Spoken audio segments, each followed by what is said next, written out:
আজ তোমাদের সাথে শেয়ার করব আমার ভীষণই প্রিয় একটা সবজি, যেটা নিরামিষের দিনে মাংসের স্বাদটা মিটিয়ে দেয়। সে হচ্ছে এঁচোড় বা গাছপাঠা। তো চলো আজকে তোমাদেরকে দেখাই আমি কিভাবে এঁচোড় বানাই। এইভাবে অবশ্য করে বানিয়ে দেখো, খুব ভালো লাগে। আগে আমি না সেদ্ধ করে নিতাম, কিন্তু তারপরে দেখলাম যে কি এই প্রসেসে বানালে বেশি ভালো হয়। নুন হলুদ জলে ভিজিয়ে রেখেছিলাম, ধুয়ে নিয়েছিলাম, তারপরে কড়াইতে তেল গরম করে এঁচোড়টা ভেজে নিতে হবে। আর এখানে একটা পেস্ট বানিয়ে নিই চলো। রসুন, লঙ্কা আর টমেটো, আদা পেস্ট আমার আগে থেকেই করা থাকে সব সময়ের জন্য। তো আগে ওগুলো ভেজে তুলে নিয়েছি। এবারে হচ্ছে কুকারে প্রসেসিংটা করব।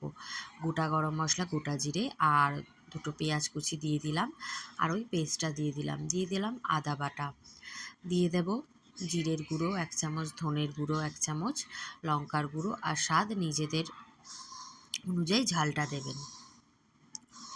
লবণ দিয়ে ভালো করে মশলা কষিয়ে এরপরে ভেজে রাখা আলু আর এঁচোড়টা দিয়ে দেবো। এরপর মিক্সারে জার ধোয়া জল, আর যেরকম ঝোল পছন্দ করো সেই অনুযায়ী আর একটু জল দিয়ে কুকারে সিটি লাগাতে হবে।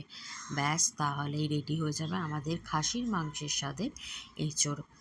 আর সব শেষে কিন্তু সানরাইজের শাহি গরম মশলা দিতে ভুলো না কিন্তু। এটা ভাত দিয়ে বেশি ভালো লাগে, আর রুটি, পরোটা, পোলাও দিয়ে তো ভালো লাগবেই। ভিডিও ভালো লাগলে সাবস্ক্রাইব করো, পাশে